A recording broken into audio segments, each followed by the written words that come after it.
എന്ന് പറയുമ്പോൾ ശരീരവും മനസ്സും പ്രകൃതിയും അതുപോലെ നമ്മുടെ ശ്വാസവും എല്ലാം ഒന്നിച്ച് ചേരുന്ന ഒരു ആക്ടിവിറ്റിയാണ് നമ്മുടെ യോഗ എന്ന് പറയുന്നത്. 2026 ഈ വർഷത്തെ ഒരു യോഗയുടെ തീം എന്ന് പറയുന്നത് യോഗ ഫോർ ഹെൽത്തി ഏജിങ് എന്നതാണ്. അതായത് പ്രായം കൂടുന്തോറും നമ്മൾ ഏവരും ഹെൽത്തി ആയും ആക്റ്റീവായിട്ടും അതുപോലെ ഹാപ്പി ആയിട്ടും ഇരിക്കണം. അതാണ് യോഗയുടെ തീം എന്ന് പറയുന്നത്. നമ്മുടെ പ്രധാനമന്ത്രി നരേന്ദ്രമോദി പറഞ്ഞിട്ടുണ്ട്, അതായത് 50 വയസ്സിൽ 30 വയസ്സിനേക്കാൾ ഫ്ലെക്സിബിളും 40 വയസ്സിൽ 20 വയസ്സിനേക്കാൾ എനർജറ്റിക്കും ആയിരിക്കണം യോഗയുടെ ഗോൾ. ധ്യാനത്തിന്റെയും ഒരു രൂപമാണ് യോഗ.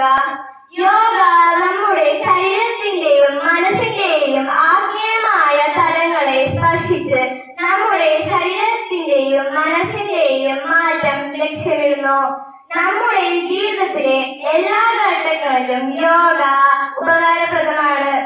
നല്ല ആരോഗ്യമുള്ള ശരീരവും സന്തോഷപൂർണമായ മനസ്സും നല്ല ജീവിതത്തിന്റെ അടയാളമാണ്.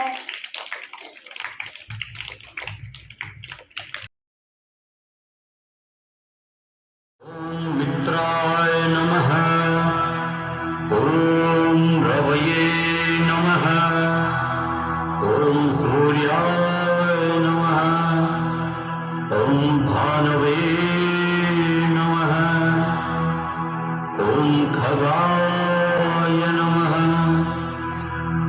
ഓം തൂഷ്ണേ നമഃ. ഓം ഹിരണ്യഗർഭായ നമഃ. ഓം മരീചയേ നമഃ. ഓം ആദിത്യായ നമഃ. ഓം സവിത്രേ നമഃ.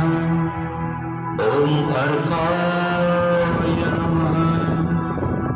ഓം ഭാസ്കരായ നമഃ. ഓം മിത്രായ നമഃ.